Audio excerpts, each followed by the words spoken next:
당신 그 종이 한 장 때문에 울지 마요. 어머니는 어차피 나한테 줄 거였잖아요. 장례식장 조문객들이 떠난 밤이었고 조용히 남은 건 종이 한 장뿐이었습니다. 시어머니의 손글씨로 쓰인 유언장이었는데 맏며느리는 그걸 찢어 불 속에 던졌습니다. 그녀는 웃으며 말했습니다. 이제 모든 게 자기 것이라고. 남편은 멀리서 그 모습을 보고 있었고 동생 부부는 이미 집을 나간 뒤였습니다. 불길이 종이를 삼키는 순간 재만 남았고 그 재가 바닥에 흩어지고 있었습니다. 맏며느리는 손을 툭툭 털며 부엌으로 향했는데 그녀의 발걸음은 가벼웠고 얼굴에는 미소가 번지고 있었습니다. 장례식장은 이제 텅 비어 있었고 빈소 앞 영정사진만이 희미한 불빛 아래 남아 있었습니다. 시어머니의 얼굴은 온화했고 그 미소는 생전 그대로였는데 맏며느리는 그 사진을 보지 않았습니다. 그저 서류 가방을 챙기며 내일 할 일을 떠올리고 있었습니다. 부동산 등기, 은행 명의 이전, 보험금 청구, 그 모든 것이 이제 시작이었고 그녀는 오래 기다려온 순간이라 생각했습니다. 남편은 빈소 구석에 앉아 아무 말도 하지 않았습니다. 그의 눈은 허공을 향하고 있었고 손은 무릎 위에서 떨리고 있었습니다. 어머니가 돌아가신 지 이틀이 지났지만 아직도 실감이 나지 않았습니다. 그저 모든 게 꿈 같았고 언제 깨어날지 모르는 긴 악몽 같았습니다. 맏며느리는 다시 돌아와 남편의 어깨를 두드렸습니다. 이제 그만 일어나요. 집에 가서 쉬어야죠. 남편은 고개를 끄덕였지만 일어서지 못했습니다. 다리에 힘이 들어가지 않았고 가슴이 무거워서 숨쉬기조차 힘들었습니다. 맏며느리는 한숨을 쉬며 먼저 밖으로 나갔고 남편은 한참을 그 자리에 앉아 있었습니다. 영정사진 속 어머니의 눈이 자신을 바라보는 것 같았고 그 시선이 너무 따뜻해서 눈물이 흘러내렸습니다. 어머니, 남편은 작은 소리로 불렀지만 대답은 없었습니다. 빈소의 향 냄새가 코끝을 스치고 지나갔고 촛불이 흔들리며 그림자를 만들어내고 있었습니다. 밤은 깊어가고 있었고 장례식장 복도는 고요했습니다. 몇몇 직원들이 정리를 하고 있었고 의자를 싸는 소리가 멀리서 들려왔습니다. 남편은 마침내 일어섰고 영정사진 앞에 절을 올렸습니다. 한 번, 두 번, 세 번, 그리고 한참을 그 자리에 서 있었습니다. 어머니, 저는 몰랐습니다. 아무것도 몰랐습니다. 그의 목소리는 떨렸고 눈물이 바닥에 떨어지고 있었습니다. 시어머니는 평생을 두 아들을 키워내며 살았고 손수 운영하던 작은 반찬 가게로 가정을 일으킨 사람이었습니다. 남편이 일찍 세상을 떠난 후 혼자서 두 아들을 키웠는데 큰아들이 10살, 작은아들이 8살 때였습니다. 그때부터 시어머니는 새벽 4시에 일어나 김치를 담그고 반찬을 만들어 시장에 내다 팔았습니다. 작은 가게였지만 손맛이 좋다는 소문이 났고 단골 손님들이 하나둘 늘어났습니다. 아이들은 학교에서 돌아오면 가게 한쪽에 앉아 숙제를 했는데 어머니가 만든 반찬 냄새를 맡으며 자랐습니다. 큰아들은 성실했고 공부도 잘했습니다. 어머니를 도와가게 일을 거들었고 대학에 진학한 후에도 주말이면 집에 와서 김치를 담그는 일을 도왔습니다. 작은아들은 활발했고 사람들과 어울리기를 좋아했습니다. 어머니의 반찬을 이웃에 나눠주며 가게를 알렸고 덕분에 손님이 더 늘었습니다. 두 아들 모두 어머니를 존경했고 그 손맛으로 자라난 것을 자랑스러워했습니다. 큰아들이 대학을 졸업하고 직장을 잡았을 때 어머니는 눈물을 흘렸습니다. 고생 끝에 낙이 온다고, 이제 편히 살 수 있겠다고. 하지만 어머니는 가게를 계속 운영했습니다. 손님들이 기다린다며, 자신의 손맛을 필요로 하는 사람들이 있다며, 새벽 일찍 일어나는 습관을 멈추지 않았습니다. 큰아들이 결혼을 했고 며느리를 데려왔을 때 어머니는 진심으로 반가워했습니다. 며느리는 도시에서 자란 똑똑한 여성이었고 큰아들과 잘 어울렸습니다. 어머니는 며느리에게 반찬 만드는 법을 가르쳐 주었고 며느리는 열심히 배웠습니다. 처음엔 그랬습니다. 며느리는 친절했고 시어머니를 존중하는 듯 보였습니다. 하지만 시간이 지나면서 조금씩 달라지기 시작했습니다. 며느리는 반찬 가게 일을 구식이라고 말하기 시작했고 어머니께 이제 그만 쉬시라고 말했습니다. 어머니는 웃으며 아직은 괜찮다고, 손님들이 기다린다고 대답했습니다. 하지만 며느리의 눈빛은 차가워지고 있었습니다. 작은 아들도 결혼을 했고 동생 며느리는 순박했습니다. 시골에서 자란 여성이었고 시어머니를 진심으로 따랐습니다. 어머니는 두 며느리를 공평하게 대했고 차별하지 않으려 애썼습니다. 하지만 맏며느리는 항상 불만스러워 보였습니다. 왜 동생네한테도 똑같이 주느냐고, 우리가 더 많이 모셔야 하는데 왜 똑같이 나누느냐고 남편에게 따졌습니다. 큰아들은 아무 말도 하지 못했고 어머니와 아내 사이에서 괴로워했습니다. 세월이 흘러 어머니는 70을 넘겼고 몸이 예전 같지 않았습니다. 허리가 아프고 손목이 저렸지만 여전히 가게를 지켰습니다. 하지만 어느 날 어머니는 쓰러졌습니다. 가게에서 김치를 담그다가 갑자기 쓰러져 병원에 실려갔습니다. 뇌졸중이었습니다. 다행히 큰 후유증은 없었지만 오른쪽 팔에 힘이 없어졌고 말이 어눌해졌습니다. 의사는 말했습니다. 이제 무리하시면 안 된다고, 충분히 쉬어야 한다고. 가게는 문을 닫았습니다. 어머니는 큰아들 집으로 들어와 함께 살게 되었습니다. 맏며느리는 겉으로는 친절했지만 속으로는 불편해했습니다. 시어머니를 모시는 것이 부담스러웠고 자유가 없어진 것 같았습니다. 어머니는 그걸 알았습니다. 며느리의 표정에서 불편함이 보였고 한숨 소리가 들렸습니다.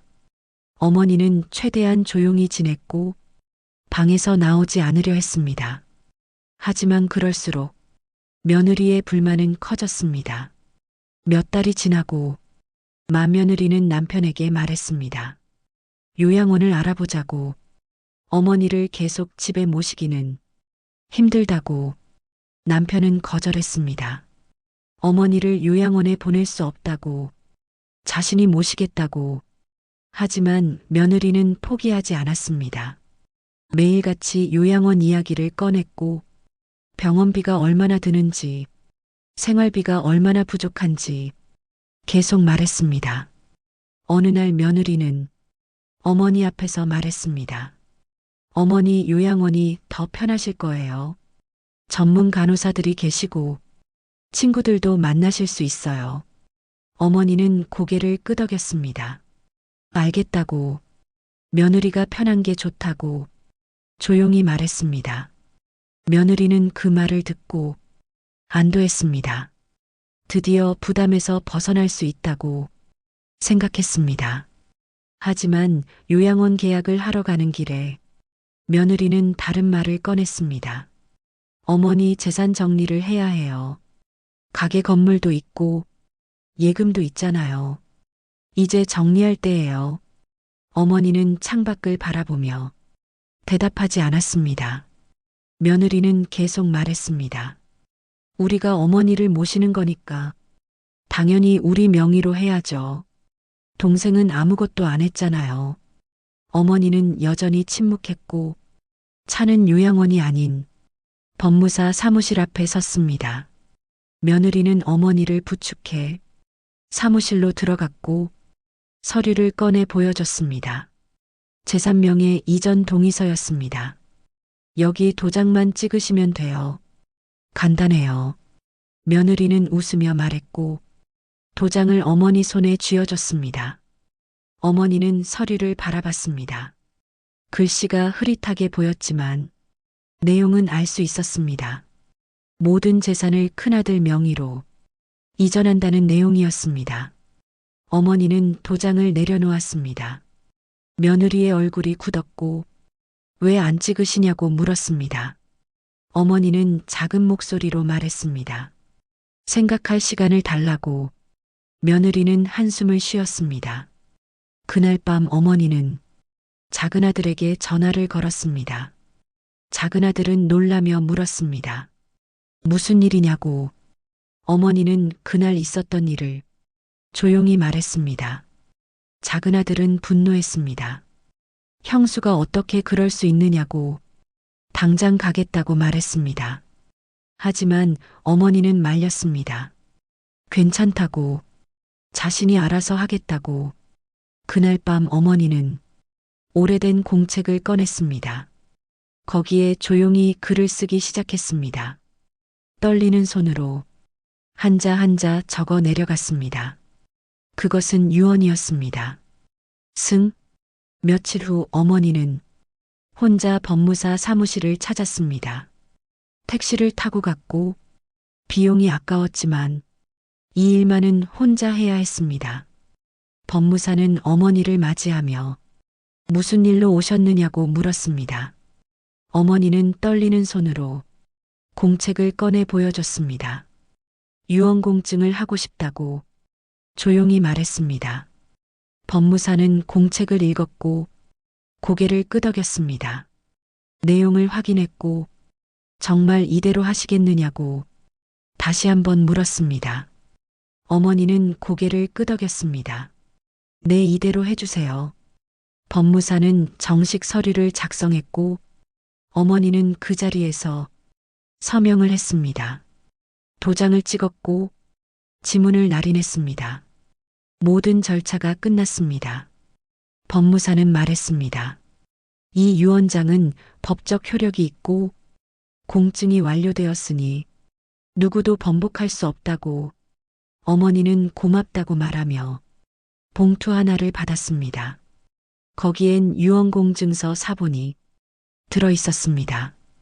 어머니는 그 봉투를 가방 깊숙이 넣고 집으로 돌아왔습니다. 맏며느리는 어머니가 어디 갔다 왔느냐고 물었지만 어머니는 그냥 산책했다고 대답했습니다. 며느리는 의심스러운 눈으로 바라봤지만 더 묻지 않았습니다. 그날 밤 어머니는 작은아들에게 편지를 썼습니다. 모든 것을 설명하는 편지였고 자신의 결정을 알리는 편지였습니다. 편지 끝에는 이렇게 적혀 있었습니다. 착한 이는 늦게 웃고 탐욕스런 자는 먼저 잔다. 내가 이해해 주길 바란다. 어머니는 편지를 봉투에 넣고 작은아들의 이름을 적었습니다. 하지만 보내지 않았습니다. 아직은 때가 아니라고 생각했습니다. 몇 주가 지나고 어머니의 건강은 더 나빠졌습니다. 기침이 심해졌고 밤마다 숨쉬기가 힘들어졌습니다. 병원에 갔고 의사는 폐렴이라고 진단했습니다. 입원이 필요하다고 말했습니다. 어머니는 병원에 입원했고 큰아들이 매일 찾아왔습니다. 맏며느리도 왔지만 오래 머물지 않았습니다. 병실 냄새가 싫다며 금방 나가곤 했습니다. 작은아들 부부는 매일 왔고 어머니 손을 잡고 이야기를 나눴습니다. 어머니는 작은 며느리에게 고맙다고 말했습니다. 어머니의 병세는 호전되지 않았고 의사는 가족들을 불렀습니다. 두 아들이 병실 밖에서 의사의 말을 들었습니다. 어머니가 오래 버티지 못할 것 같다고, 준비를 하는 게 좋겠다고. 큰아들은 울음을 터뜨렸고 작은아들은 벽에 기대 고개를 숙였습니다. 그날 밤 어머니는 두 아들을 불렀습니다. 병실에 둘만 남게 하고 조용히 말했습니다. 내가 준비해둔 게 있다고. 작은아들아, 내 방 서랍에 편지가 있다고. 그걸 읽어보라고. 작은아들은 고개를 끄덕였고 큰아들은 어머니 손을 잡고 울고 있었습니다. 어머니는 큰아들에게 말했습니다. 내 아내를 탓하지 마라. 사람은 누구나 욕심이 있다. 다만 그 욕심이 어디로 향하느냐가 중요할 뿐이다. 큰아들은 무슨 말인지 몰랐지만 고개를 끄덕였습니다. 며칠 후 어머니는 세상을 떠났습니다. 새벽녘이었고 병실은 고요했습니다. 두 아들이 곁에 있었고 어머니는 편안한 얼굴로 눈을 감았습니다. 장례식이 시작되었습니다. 조문객들이 찾아왔고 어머니의 반찬을 먹었던 단골 손님들도 왔습니다. 모두 어머니를 그리워하며 눈물을 흘렸습니다. 맏며느리는 상주 옆에 서서 조문객들을 맞이했습니다. 겉으로는 슬퍼 보였지만 속으로는 다른 생각을 하고 있었습니다. 이제 모든 게 끝났다고, 드디어 자유로워졌다고. 장례식 이틀째 되는 날, 맏며느리는 작은아들에게 말했습니다. 어머니가 남긴 유언장이 있다고, 자기가 보관하고 있다고. 작은아들은 보여달라고 했지만 며느리는 나중에 보여주겠다며 돌려보냈습니다. 장례식이 끝난 밤, 조문객들이 모두 떠나고 빈소에는 가족들만 남았습니다. 맏며느리는 가방에서 종이 한 장을 꺼냈습니다. 어머니의 손글씨로 쓰인 유언장이었습니다. 거기엔 이렇게 적혀 있었습니다. 모든 재산은 두 아들에게 공평하게 나눈다. 맏며느리는 그 유언장을 보며 코웃음을 쳤습니다. 이건 법적 효력이 없다고, 공증도 안 되어 있다고, 그냥 메모일 뿐이라고. 그녀는 큰아들에게 말했습니다. 당신 이 종이 때문에 울지 마요. 어머니는 어차피 나한테 줄 거였잖아요. 큰아들은 아무 말도 못했고 작은아들은 분노했습니다. 형수, 그게 무슨 소리예요? 어머니 유언을 어떻게? 맏며느리는 웃으며 말했습니다. 유언은 무슨 유언? 이건 그냥 낙서예요. 그리고는 유언장을 찢어 불 속에 던졌습니다. 종이가 타들어가며 재가 되었고 그 재가 바닥에 흩어졌습니다. 작은아들은 소리쳤지만 이미 늦었습니다. 유언장은 사라졌고 증거는 없었습니다. 맏며느리는 만족스러운 표정으로 부엌으로 가서 차를 마셨습니다. 이제 모든 게 자기 뜻대로 되었다고 생각했습니다. 하지만 그녀는 몰랐습니다. 그것이 사본이었다는 것을. 진짜 유언장은 법무사 사무실에 봉인되어 보관되어 있다는 것을. 다음 날 아침 맏며느리는 일찍 일어나 부동산 사무실에 전화를 걸었습니다. 어머니 명의로 된 건물 등기부등본을 떼어달라고 요청했습니다. 그리고 은행에도 전화를 걸어 예금 조회를 요청했습니다. 모든 준비를 마치고 그녀는 남편에게 말했습니다. 오늘 부동산 가서 명예 이전 절차를 밟자고. 남편은 망설였지만 아내의 성화에 못 이겨 고개를 끄덕였습니다. 두 사람은 부동산 사무실로 향했고 등기부등본을 받았습니다. 하지만 서류를 보는 순간 맏며느리의 얼굴이 굳었습니다. 건물 명의가 바뀌어 있었습니다. 어머니 이름이 아니었습니다. 지역사회복지재단, 그 이름이 적혀 있었습니다. 며느리는 직원에게 물었습니다. 이게 무슨 일이냐고, 언제 바뀐 거냐고 직원은 서류를 확인하더니 대답했습니다. 한 달 전에 명의 이전이 완료되었다고, 합법적인 절차였다고. 며느리는 믿을 수 없었습니다. 어떻게 이럴 수 있느냐고 소리쳤습니다. 남편은 당황하며 아내를 진정시켰습니다. 두 사람은 은행으로 달려갔고 어머니 계좌를 조회했습니다.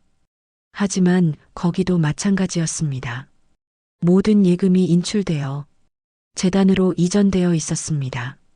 며느리는 그 자리에 주저앉았습니다.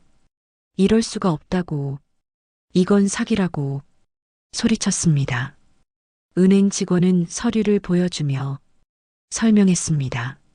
본인이 직접 와서 절차를 밟았다고, 공증도 완료되었다고, 법적으로 문제 없다고. 며느리는 떨리는 손으로 서류를 받아들었습니다. 거기엔 어머니의 서명과 도장이 찍혀 있었습니다. 날짜를 보니 한 달 전이었습니다. 며느리가 법무사 사무실에 어머니를 데려갔던 바로 그날, 어머니는 혼자 다시 법무사를 찾아가 모든 것을 정리했던 것입니다. 며느리는 깨달았습니다. 자신이 속았다는 것을, 어머니가 이미 모든 것을 준비해 두었다는 것을. 집으로 돌아온 며느리는 어머니 방으로 들어갔습니다. 서랍을 뒤지기 시작했고 뭔가 단서가 있을 거라고 생각했습니다. 서랍 깊숙한 곳에서 봉투 하나를 발견했습니다. 봉투에는 어머니의 손글씨로 이렇게 적혀 있었습니다. 맏며느리에게. 며느리는 떨리는 손으로 봉투를 열었습니다. 편지가 나왔고 거기에는 이렇게 쓰여 있었습니다. 며느리야, 내가 이 편지를 읽고 있다면 내가 세상을 떠난 후일 것이다. 너를 원망하지 않는다. 사람은 누구나 욕심이 있고 그 욕심이 때로는 판단을 흐리게 한다. 나도 젊었을 때 그랬었다. 하지만 나이가 들며 깨달았다. 진짜 재산은 돈이 아니라 사람의 마음이라는 것을. 내가 평생 모은 것은 돈이 아니라 이웃의 사랑이었고 그 사랑을 나누는 것이 내 마지막 소원이다. 내 반찬을 먹고 웃던 사람들의 얼굴을 나는 잊을 수 없다.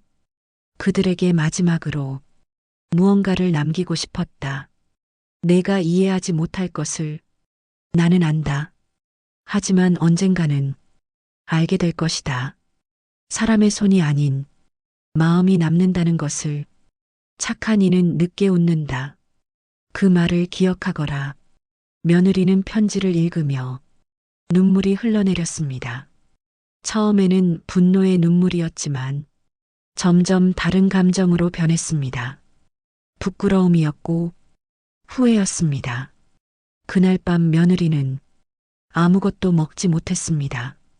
방 안에 혼자 앉아 창밖을 바라보고 있었습니다. 남편이 들어와 물었습니다. 괜찮으냐고. 며느리는 대답하지 않았습니다. 그저 눈물만 흘렸습니다. 세월이 흘렀습니다. 1년이 지나고 2년이 지났습니다. 맏며느리는 여전히 그 집에서 살고 있었지만 예전과는 달랐습니다. 그녀는 말수가 줄었고 웃음도 사라졌습니다. 남편은 그런 아내를 보며 걱정했지만 어떻게 위로해야 할지 몰랐습니다. 작은 아들 부부는 가끔 찾아왔습니다. 명절이나 제사 때였고 두 집안의 관계는 어색했습니다. 하지만 서로 원망하지는 않았습니다. 어머니가 남긴 편지에는 두 아들 모두에게 사랑한다는 말이 있었고 싸우지 말라는 당부가 있었습니다. 어느 날 맏며느리는 홀로 외출했습니다. 목적지는 시내 한복판, 옛날 시어머니가 운영하던 반찬 가게가 있던 자리였습니다. 그곳은 이제 복지재단이 운영하는 무료급식소가 되어 있었습니다. 간판에는 이렇게 쓰여 있었습니다. 시어머니의 손만 나눔관. 며느리는 그 간판을 보며 한참을 서 있었습니다. 유리문 너머로 봉사자들이 분주히 음식을 나누고 있었습니다. 노인들이 줄을 서서 따뜻한 밥을 받아가고 있었고 그들의 얼굴에는 감사함이 가득했습니다. 며느리는 문을 열고 안으로 들어갔습니다. 봉사자 한 명이 다가와 물었습니다. 어떻게 오셨느냐고. 며느리는 대답했습니다. 봉사를 하고 싶다고. 봉사자는 환영한다며 앞치마를 건넸습니다. 며느리는 앞치마를 두르고 부엌으로 들어갔습니다. 거기엔 큰 솥이 있었고 된장국이 끓고 있었습니다. 그 냄새가 익숙했습니다. 시어머니가 끓이던 그 된장국 냄새였습니다. 며느리는 국자를 들고 국을 퍼서 그릇에 담았습니다. 노인 한 분이 다가와 고맙다고 말했습니다. 며느리는 고개를 숙이며 대답했습니다. 천만에요. 노인은 국을 한 숟가락 먹고 눈을 반짝이며 말했습니다. 이 맛 어디서 먹어봤는데 옛날 반찬가게 맛 같아요. 며느리는 눈물이 났지만 참았습니다. 그저 웃으며 대답했습니다. 그분의 레시피대로 만들었다고. 노인은 고개를 끄덕이며 정말 맛있다고 또 오겠다고 말하고 자리로 돌아갔습니다. 며느리는 그날부터 매주 한 번씩 나눔관을 찾았습니다. 봉사를 했고 시어머니가 만들던 반찬을 다시 만들기 시작했습니다. 시어머니에게 배운 그대로 김치를 담갔고 나물을 무쳤습니다. 처음엔 손이 떨렸지만 점점 익숙해졌습니다. 몇 달이 지나고 재단 담당자가 며느리에게 말했습니다. 솜씨가 정말 좋다고. 혹시 이 일을 직업으로 해볼 생각이 없느냐고. 며느리는 고개를 저었습니다. 그냥 봉사로 하고 싶다고. 이건 속죄의 시간이라고 조용히 말했습니다. 담당자는 무슨 말인지 몰랐지만 고개를 끄덕였습니다. 1년이 더 지나고 며느리는 나눔관의 핵심 봉사자가 되었습니다. 매주 빠지지 않고 나왔고 새벽 일찍 와서 음식을 준비했습니다. 어느 날 작은 아들 부부가 나눔관을 찾아왔습니다. 우연히 지나가다 형수를 본 것이었습니다. 작은 아들은 놀라며 물었습니다. 형수님 여기서 뭐 하세요? 며느리는 웃으며 대답했습니다. 봉사하고 있어요. 어머니가 하시던 일을 이어가고 있어요. 작은 며느리는 눈물을 흘렸습니다. 형수님 손을 잡고 고맙다고 말했습니다. 며느리는 고개를 저었습니다. 고마울 게 뭐 있어요. 제가 해야 할 일을 하는 것뿐이에요. 그날 이후 두 며느리는 함께 봉사를 하기 시작했습니다. 처음엔 어색했지만 시간이 지나며 가까워졌습니다. 시어머니 이야기를 나누며 웃기도 하고 울기도 했습니다. 어느 날 맏며느리는 옛날 반찬가게 자리 앞에 혼자 섰습니다. 지금은 나눔관이 된 그곳, 유리문에 비친 자신의 모습을 바라봤습니다. 주름이 늘었고 머리에 흰머리가 보였습니다. 그녀는 중얼거렸습니다. 어머니, 이제 조금 알 것 같아요. 진짜 재산이 뭔지, 진짜 행복이 뭔지. 바람이 불어왔고 나눔관 간판이 흔들렸습니다. 간판 아래 작은 글씨로 이렇게 쓰여 있었습니다. 설립자 김순자 여사. 그 이름 아래에는 또 다른 문구가 있었습니다. 착한 이는 늦게 웃는다. 며느리는 그 문구를 읽으며 눈물을 흘렸습니다. 그리고 조용히 말했습니다. 어머니, 저도 이제 웃을 수 있을까요? 대답은 없었지만 따뜻한 바람이 불어왔습니다. 며느리는 나눔관 문을 열고 들어갔습니다. 오늘도 그녀가 해야 할 일이 있었습니다. 부엌에서는 된장국이 끓고 있었고 그 냄새가 온 공간을 채웠습니다.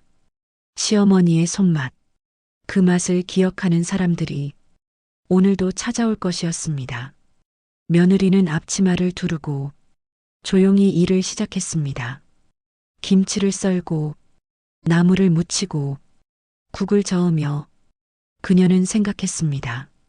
이것이 어머니가 자신에게 남긴 진짜 유산이라는 것을, 돈이 아니라 마음, 재산이 아니라 사랑, 그것을 이제야 깨달았습니다. 시간은 계속 흘러갔고 계절이 바뀌었습니다. 봄이 오고 여름이 지나고 가을이 왔습니다. 며느리는 여전히 나눔관에서 봉사를 했습니다. 그녀의 얼굴에는 평화가 깃들어 있었습니다. 예전의 날카로움은 사라지고 부드러움이 자리 잡았습니다. 어느 가을날 며느리는 시어머니 산소를 찾아갔습니다. 혼자였습니다. 산소 앞에 앉아 한참을 말없이 있었습니다. 그리고 조용히 말했습니다. 어머니, 용서해 주세요. 제가 너무 어리석었어요. 너무 늦게 깨달았어요. 하지만 이제는 알아요. 어머니가 무엇을 원하셨는지, 어머니가 무엇을 가르치려 하셨는지. 바람이 불어와 나뭇잎을 흔들었습니다. 며느리는 그 바람 속에서 어머니의 목소리를 들은 것 같았습니다. 괜찮다고, 이제 알았으면 됐다고. 며느리는 눈물을 닦고 일어섰습니다.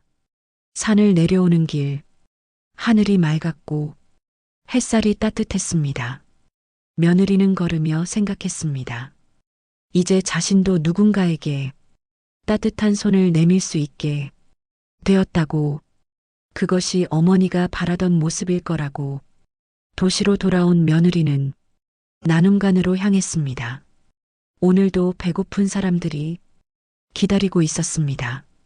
며느리는 부엌으로 들어가 일을 시작했습니다.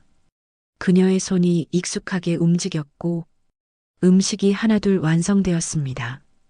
그 음식에는 시어머니의 손맛과 며느리의 참회가 함께 담겨 있었습니다. 저녁 무렵 나눔관의 불이 켜졌고 사람들이 하나둘 찾아왔습니다. 며느리는 그들을 맞이하며 미소 지었습니다. 진심 어린 미소였고 그 미소 속에는 오랜 여정 끝에 찾은 평화가 담겨 있었습니다. 밤이 깊어가고 나눔관의 불이 꺼졌습니다. 며느리는 마지막으로 부엌을 정리하고 나왔습니다. 거리의 가로등이 그녀의 그림자를 길게 늘렸습니다. 며느리는 걸으며 하늘을 바라봤습니다. 별이 빛나고 있었고 그 별빛이 따뜻했습니다. 어머니도 저 별 중 하나가 되었을까? 며느리는 생각했습니다. 그리고 조용히 중얼거렸습니다. 어머니, 제가 이제 웃어도 될까요? 대답은 없었지만 며느리는 알았습니다. 이제 웃어도 된다는 것을. 착한 이는 늦게 웃는다. 그 말의 의미를 이제야 알았습니다. 며느리는 집으로 향했습니다. 느린 걸음이었지만 가벼웠습니다. 마음의 짐을 내려놓고 이제 새로운 길을 걷고 있었습니다. 그 길 끝에는 용서와 화해가 있었고 그것이 어머니가 남긴 가장 큰 유산이었습니다. 세상은 여전히 돌아가고 사람들은 각자의 삶을 살고 시간은 흘러갑니다. 하지만 그 속에서 한 사람의 변화가 있었고 그 변화는 작지만 의미가 있었습니다. 며느리는 이제 다른 사람이 되었습니다. 욕심 많고 차가웠던 그 사람이 아니라 따뜻하고 나누는 사람이 되었습니다. 그것이 시어머니가 바라던 것이었고 그것이 진정한 유산의 의미였습니다. 밤은 깊어가고 도시의 불빛이 하나둘 꺼져갔습니다. 하지만 나눔간의 불은 여전히 희미하게 빛나고 있었습니다. 그 불빛 속에는 한 노인의 사랑과 한 며느리의 참회가 함께 녹아 있었습니다. 그리고 그 이야기는 오늘도 계속되고 있습니다. 누군가의 회한으로, 누군가의 깨달음으로, 누군가의 용서로 세상은 조금씩 따뜻해지고 있었습니다.